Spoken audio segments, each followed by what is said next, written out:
तो जय हिंद फ्रेंड्स, स्वागत करते हैं आप सभी का आपके अपने स्टार फिजिक्स 2.0 यूट्यूब चैनल में।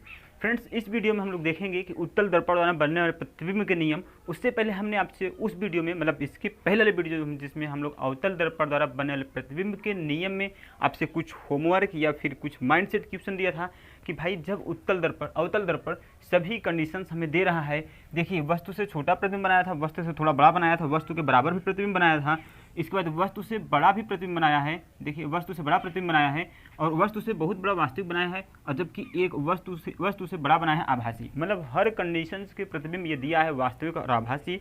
इसके बाद हमको उत्तल दर्पण के पास जाने की क्या जरूरत रह गई थी, यह आपके उस वीडियो का क्वेश्चन था। तो आज के इस वीडियो में यही टॉपिक है कि हम उत्तल दर्पण के पास क्यों जाना चाहते हैं, उत्तल दर्पण द्वारा प्रतिबिंब कैसे बनेगा, उत्तल दर्पण के रेखीय आवर्धन के बारे में डिस्कस होगा इस वीडियो में। तो वीडियो बहुत इंटरेस्टिंग होगा, बनिएगा लास्ट तक वीडियो को देखिएगा और वीडियो में बहुत कुछ आप सीख के जाएंगे कि उत्तल दर्पण की आखिरकार जरूरत क्यों पड़ गई, आखिरकार यह दर्पण किस कंडीशंस को बनाने में फेल रहा जिसके कारण हम उत्तल दर्पण के पास गए। तो आप इस वीडियो में सब कुछ पाएंगे। तो चलिए फ्रेंड्स, मेरा नाम है राकेश कुमार, आपके स्टार फिजिक्स 2.0 यूट्यूब चैनल में आपका फिर से एक बार स्वागत है। इमेज मिला था वस्तु के बराबर छोटा बड़ा, ठीक, छोटा बड़ा, लेकिन ये किस में थे, वास्तविक इमेज में थे, वास्तविक प्रतिबिंब में थे। ठीक फ्रेंड्स, वास्तविक प्रतिबिंब में वस्तु का जो इमेज मिला था वस्तु से छोटा बड़ा और वस्तु के बराबर मिला था। और आप देखे होंगे, थोड़ा सा नोट किए होंगे, जो छठवां कंडीशन बना था उसमें आभासी मिला था। ठीक, आभासी प्रतिबिंब मिला था हमको 6 कंडीशन में प्रतिबिंब, लेकिन आपने वहाँ नोट किया होगा कि जो प्रतिबिंब मिला था वह वस्तु से बड़ा मिला था। क्या, वस्तु से बड़ा प्रतिबिंब मिला था, यानी जो वस्तु है उससे बड़ी प्रतिबिंब मिली थी। तो अब यही कंडीशन एक था कि अवतल दर्पण जो है वह वस्तु से छोटा प्रतिबिंब आभासी में नहीं दे पाया है।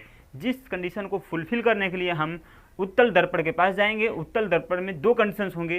पहली वस्तु कहाँ रखी जाएगी, इनफाइनाइट पर रखी जाएगी। दूसरी हो सकती है कि इनफाइनाइट और दर्पण ध्रुव के मध्य वस्तु रखी गई, तब दोनों कंडीशन प्रतिबिंब कैसे बनेगा, आइए हम लोग वही देखते हैं। उत्तल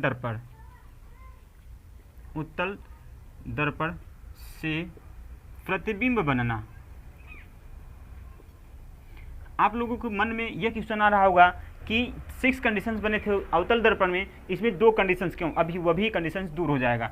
चलिए हम देखते हैं पहले उत्तल दर्पण की कंडीशंस। ये रहा आपका उत्तल दर्पण। उत्तल दर्पण की परिभाषा हमने आपको बहुत अच्छी तरह रटाया नहीं, बताया है कि भाई वह दर्पण जिसके उभरे हुए तल से प्रकाश का परावर्तन होता हो वह दर्पण कौन सा कहलाएगा, हमारा उत्तल दर्पण, या दबे हुए तल पर कलई किया गया हो। तो चलिए, ये रहा आपका दर्पण ध्रुव। ठीक, इधर आप जानते हैं इसका क्या है, फोकस। इधर कहीं रहा होगा आपका सी, वक्रता केंद्र। चलिए देखिए, फर्स्ट कंडीशन जो होगा, जब हमारी वस्तु कहाँ हो, जब हमारी वस्तु अनंत पर हो। ठीक, अनंत पर हो। अब जानते हैं अनंत से आने वाली प्रकाश किरणें मुख्य अक्ष के समानांतर आती हैं, ध्यान रहे, मुख्य अक्ष के समानांतर आने वाली प्रकाश किरणें दर्पण से परावर्तन के पश्चात मुख्य फोकस से होकर जाती हैं, फिर जाती हुई प्रतीत होते हैं। चलिए हम मानते हैं कि आपने इसे परावर्तित कर रखा है, चूंकि परावर्तन किया है। ठीक, अपारदर्शी माध्यम बना दिया, इसका क्या कर दिया है, लेपित कर दिया है, प्रकाश किरणें पार नहीं कर सकती हैं, यह रिफ्लेक्ट उसी माध्यम लौट जाएंगी, लेकिन ऐसा आभास होगा कि यह फोकस को जा रही हैं।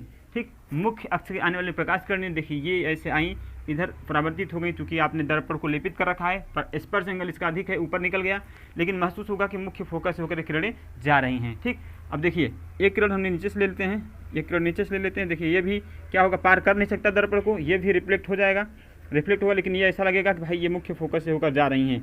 देखिए अब जहाँ पर दोनों किरणें काटेंगे वही हमारा इमेज का निर्माण होगा। तो देखिए प्रतिबिंब की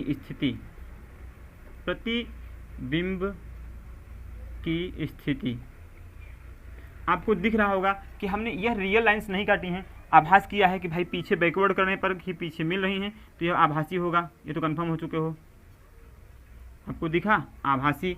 उसके बाद देखना आभासी हुआ, यह जो है इमेज दर्पण ध्रुव और फोकस के मध्य, यानी दर्पण ध्रुव और फोकस पे है, यानी फोकस पे है। ठीक, एफ पर है, प्रतिबिंब कहाँ, एफ पर है। और एक चीज़ ध्यान दीजिए कि आभासी प्रतिबिंब हमेशा सीधा होता है।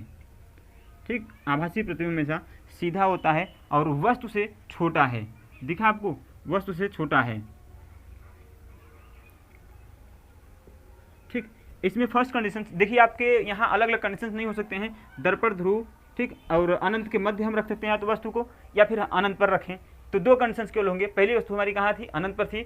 दूसरा हम देखिए रखते हैं दर्पण ध्रुव के और अनंत के मध्य। चलिए ये आपका दर्पण है, इसको मिटाते हैं, समझ लीजिएगा। ये आपका दर्पण है, इसको हमने लेपित कर रखा है, ठीक। ये रहा आपका दर्पण ध्रुव P, ये रहा आपका क्या F, एंड ये रहा क्या C। चलिए अब देखिए कोई वस्तु, जैसे कोई वस्तु हमारी कहाँ आ चुकी है, दर्पण ध्रुव ये P है ना, यहाँ लिख लेते हैं P और अनंत के मध्य वस्तु हमारी मान लेते हैं यहाँ आ चुकी है।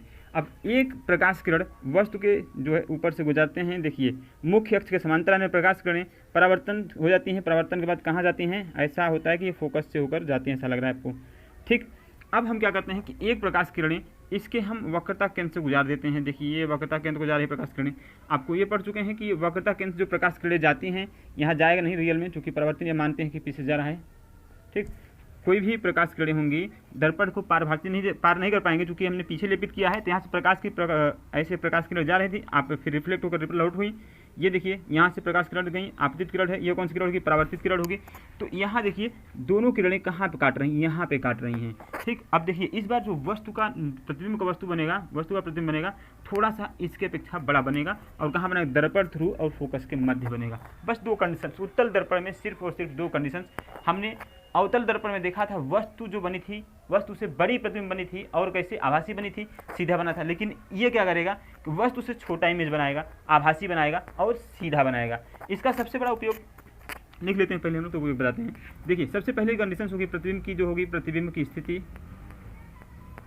प्रतिबिंब की स्थिति कैसे होगी, आभासी होगी, आपको दिख रहा होगा आभासी होगी। चूंकि देखिए भाई एक प्रकाश किरण मुख्य अक्ष समांतर गई, दर्पण से परावर्तन के पश्चात वो फोकस से होकर जाती है, फिर जाती हुई प्रतीत होती है, ऐसा लगता है कि फोकस पर जा रही है, ठीक। दूसरी प्रकाश किरण हमने दूसरा नियम परावर्तन के नियम में पढ़ रखा है कि कोई भी प्रकाश किरण अगर वक्रता केंद्र से जाएगी, जिस मार्ग में जाएगी उसी मार्ग में लौट आएगी। तो ये प्रकाश किरण इसको पार कर जा नहीं सकती है, ऐसे आभास किया गया है कि प्रकाश किरण यहाँ से वक्रता केंद्र से होकर जा रही है। तो ये दोनों किरणें यहाँ पे काट रही हैं। जहाँ पे प्रकाश की परावर्तन वाली किरणें काटती हैं वहीं हमारा इमेज का निर्माण होता है, हमने आपको बता दिया है, ठीक। तो यहाँ देखिए यहाँ पर इमेज का निर्माण हुआ। इमेज की स्थिति क्या है, देखो भाई ये सीधा है, सीधा प्रतिबिंब बना है, कहाँ बना है, C और P के मध्य बना है, दिख रहा है आपको, C और P के मध्य बना है, ठीक।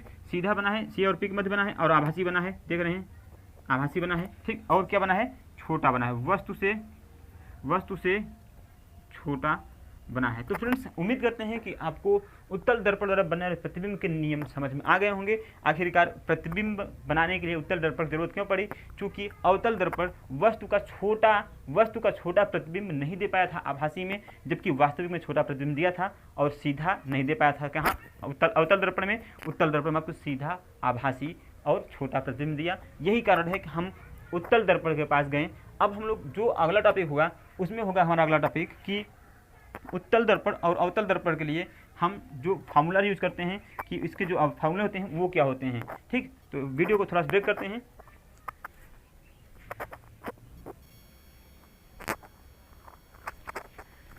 तो फ्रेंड्स अपना अगला जो टॉपिक है दर्पण सूत्र के पास जाएंगे। क्लास 10th में दर्पण सूत्र का जो है डेरिवेशन नहीं कराया गया है, केवल वहाँ दर्पण सूत्र है। दर्पण सूत्र के माध्यम से आपको जो न्यूमेरिकल आएंगे वो हमको लगाना होगा। तो हम दर्पण सूत्र के पास चलते हैं। देखिए डायरेक्ट देखते हैं। दर्पण सूत्र जो होता है आपका 1/f बराबर 1/v प्लस 1/u दर्पण सूत्र होता है, जहाँ f क्या है, फोकस दूरी है, v क्या है, प्रतिबिंब की दूरी है। हमने आपसे बताया था कि कोई भी दूरी मेजर करेंगे दर्पण ध्रुव से यानी P से दर्पण पोल से मेजर करेंगे, तो दर्पण ध्रुव से जो प्रतिबिंब की दूरी होगी क्या होगी, v होगी, और दर्पण ध्रुव से जो वस्तु की दूरी होगी क्या होगी, u होगी। ये आपके दर्पण ध्रुव के जो दर्पण के लिए सूत्र हो चुके हैं। हम अपना अगला टॉपिक है दर्पण के लिए चिन्ह परिपाटी। यह बहुत ही इंपॉर्टेंट टॉपिक है। इसको लोग बहुत हल्के में लेते हैं और बहुत ज़्यादा गलत करते हैं। आप अगर दर्पण के लिए चिन्ह परिपाटी को अगर सही नहीं करेंगे, आपका वैल्यू जो होगा न्यूमेरिकल वैल्यू गलत होगा। तो आप वीडियो को देखिए, बस 2 मिनट का वीडियो है दर्पण सूत्र के लिए। आप जीवन में कभी भी भूलेंगे नहीं चिन्ह परिपाटी। हमने आपको वीडियो नंबर 1 में बताया था कि कभी भी प्रकाश की किरण जो होगी, कभी भी प्रकाश किरण क्या होगा, दर्पण के बाईं साइड से डाला जाएगा। चलिए देखिए, हमने अवतल दर्पण या उत्तल दर्पण बनाते हैं, उत्तल दर्पण की बात करते हैं, उत्तल दर्पण ही बनाते हैं। आपसे हमने बताया था कि जो प्रकाश की किरणें होंगी कभी भी दर्पण के बाईं साइड से डाली जाएंगी। चलिए देखिए, इसको हम क्या कहेंगे, आपतित किरण कहेंगे। ध्यान दीजिएगा, क्या है ये, आपतित किरण, ठीक। केवल पॉइंट बाय पॉइंट देखिए कैसे हम लोग दर्पण सूत्र का जो मैटर करेंगे। ये कौन सी आपतित किरण है, तो सबसे पहला पॉइंट होगा कि जो दूरी मापी जाती है, दूरी कहाँ से, दर्पण ध्रुव से मापी जाती है। नोट करिए, दूरी सदैव दर्पण ध्रुव से मापी जाती है। ठीक, अब देखिए, अब यहाँ जो पहली पॉइंट से होगी, पहली पॉइंट दर्पण से दूरी दर्पण ध्रुव से मापी जाती है। दूसरी पॉइंट जो होगी आपकी वो ये रहेगी भाई कि आपतित किरण की दिशा में, आपतित किरण की दिशा में मापी गई दूरी धनात्मक होगी। देखिए, जिस दिशा, जिसमें किरण दिशा चल रही है, अगर इधर हम दूरी मापेंगे तो धनात्मक होगी। देखिए, आपतित किरण की दिशा में मापी गई दूरी पॉजिटिव होगी। ठीक, देखिए जरा इस पॉइंट्स को यहाँ क्लियर करते हैं। अगर देखिए ये आपतित किरण है, हम आपतित किरण दिशा इधर चल रहे हैं, अगर हम किसी वस्तु को इधर मापते हैं, यहाँ से इधर मापते हैं तो पॉजिटिव होगी। आपको पता है भाई उत्तल दर्पण के लिए जो ये कंडीशन था, अगर आपतित किरण मान रहे हैं, उत्तल दर्पण की फोकस दूरी कहाँ थी, यहाँ पर थी। तो देखो दर्पण ध्रुव से फोकस दूरी मापेंगे ना उत्तल दर्पण के लिए, देखना जरा उत्तल दर्पण के लिए फोकस दूरी क्या होगी भैया, पॉजिटिव होगी। दिख रहा है आपको, उत्तल दर्पण में प्रतिबिंब भी देखिए यहीं कहीं बना था, प्रतिबिंब V बना था ना। देखिए दर्पण ध्रुव से हम इधर आपतित किरण दिशा माप रहे हैं ना उत्तल दर्पण के लिए, देखना V भी क्या होगी, पॉजिटिव होगी। लेकिन आपने वस्तु कहाँ रखा, देखिए दर्पण ध्रुव के बाएं साइड, वस्तु हमेशा आपने दर्पण के बाएं साइड रखा है हर कंडीशन में, चाहे उत्तल हो चाहे अवतल में। तो देखो आपतित किरण इधर है और दूरी हम इधर माप रहे हैं, विपरीत हो गई ना, जैसे विपरीत हुई U का मान क्या हुआ, ऋणात्मक होगा। देखिए दूसरी पॉइंट में होगा कि आपतित किरण के विपरीत की दूरी ऋणात्मक होगी।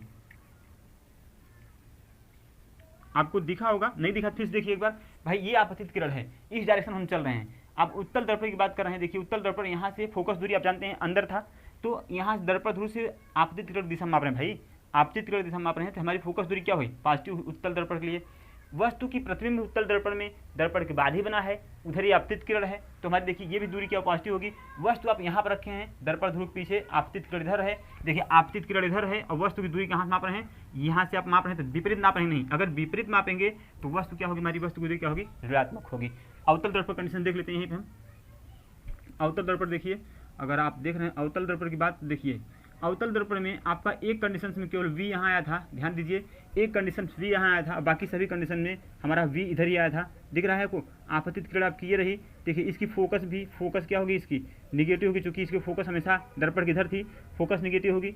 U आपका हमेशा निगेटिव होगा, कन्फर्म हो भाई, U हमेशा निगेटिव होगा। पाँच कंडीशंस में आपका V क्या होगा, निगेटिव होगा, जबकि 6वें कंडीशंस में V आपका इसमें भी क्या होगा, पॉजिटिव होगा। आपको दिख रहा भाई, ये श्योर है, हमने आपको बताया नहीं है। दो कंडीशंस, आपतित किरण की दिशा में मापी गई दूरी पॉजिटिव होगी।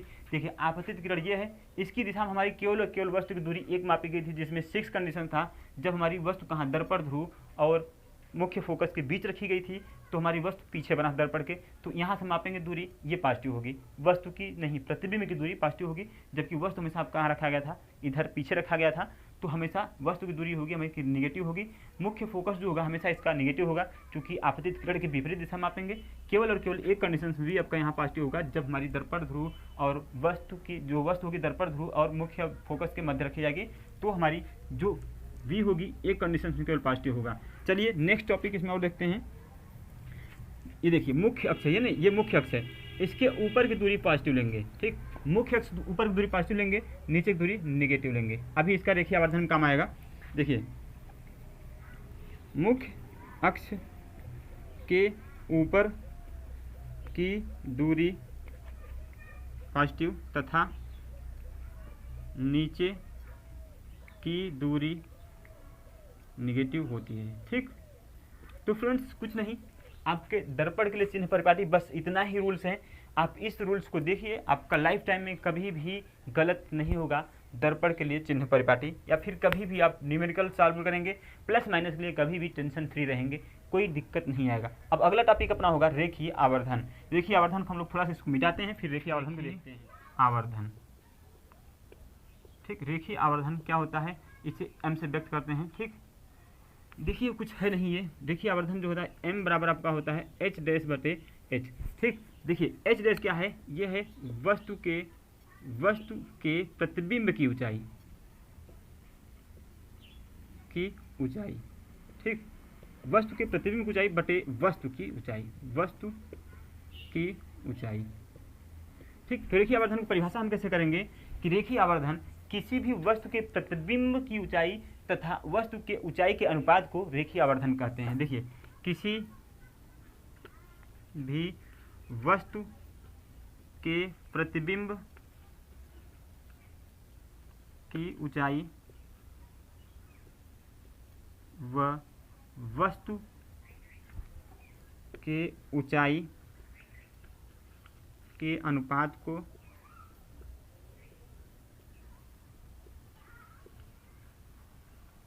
रेखीय आवर्धन कहते हैं। ठीक, रेखीय आवर्धन किसी भी वस्तु के प्रतिबिंब की ऊंचाई तथा वस्तु की ऊंचाई के अनुपात को रेखीय आवर्धन कहते हैं। यह मात्रक विहीन होता है, मात्रक नहीं होता भाई, चूंकि रेशियो है, मात्रक इसका नहीं होगा। ठीक, हमने इसको इस रूप से भी देखा होगा, h डैश बाई एच बराबर v by U minus V by U. देखिए यहाँ जो होगा वस्तु की दूरी, वस्तु के प्रतिबिंब की दूरी, और ये क्या होगा वस्तु की दूरी। ये भी आपको फॉर्मूला देखने को मिल जाएगा, h डैश बाई एच बराबर माइनस वी बाई यू। ये भी रेखीय आवर्धन का फॉर्मूला होता है। तो चलिए हम लोग देखिए, अब हम लोग देख चुके हैं उत्तल दर्पण अवतल दर्पण से प्रतिबिंब बनने का नियम, रेखीय आवर्धन भी देख लिए हैं, चिन्ह परिपाटी भी देख लिए हैं। अब अगला जो वीडियो होगा उसमें हम लोग देखेंगे कि इस माइनस प्लस जो मैटर आ रहा है, माइनस प्लस क्या दर्शाता है रेखीय आवर्धन में। उसके साथ साथ हम लोग अगली वीडियो न्यूमेरिकल पे होगा, हम अरिहंत के बुक से आपको न्यूमेरिकल बताएंगे अगले वीडियो में। तो फ्रेंड्स, आपका जो अवतल दर्पण है या फिर दर्पण है वो लगभग कंप्लीट है मेरी इस वीडियो में। इसका हम न्यूमेरिकल बताएंगे। इस वीडियो का जितना भी न्यूमेरिकल होगा आपको इंपॉर्टेंस न्यूमेरिकल यहाँ बताया जाएगा। उसके साथ साथ यहाँ प्लस माइनस क्या दर्शाता है कि अगर हमने देखो एक पॉइंट लिखाया था कि मुख्य अक्ष के ऊपर की दूरी पॉजिटिव लेंगे, मुख्य अक्ष के नीचे की दूरी नेगेटिव लेंगे, वो रेखीय आवर्धन पर डिपेंड करेगा। किसी वस्तु का रेखीय आवर्धन अगर माइनस में आ गया, इसका मतलब प्रतिबिंब कहाँ बनेगा, नीचे बनेगा ऊपर बनेगा, ये सब कुछ आपको रेखीय आवर्धन से कंफर्म होगा। कैसे आप सॉल्व कर रहे हैं, अगर v का मान माइनस आया है तो कहाँ पर वस्तु स्थिति होगी, सब कुछ आपको रेखीय आवर्धन से दिखेगा। तो अगला वीडियो बहुत इंपॉर्टेंट है जिसमें हम रेखीय आवर्धन को थोड़ा सा चर्चा करने के बाद डायरेक्ट हम लोग न्यूमेरिकल पे आएंगे। आपके लिए न्यूमेरिकल चाहे जहाँ ढूंढ के लाइएगा, सब कुछ सॉल्व किया जाएगा। इस वीडियो को लाइक करें, चैनल को सब्सक्राइब कर लीजिए। मिलते हैं फ्रेंड्स नेक्स्ट वीडियो में, तब तक के लिए जय हिंद।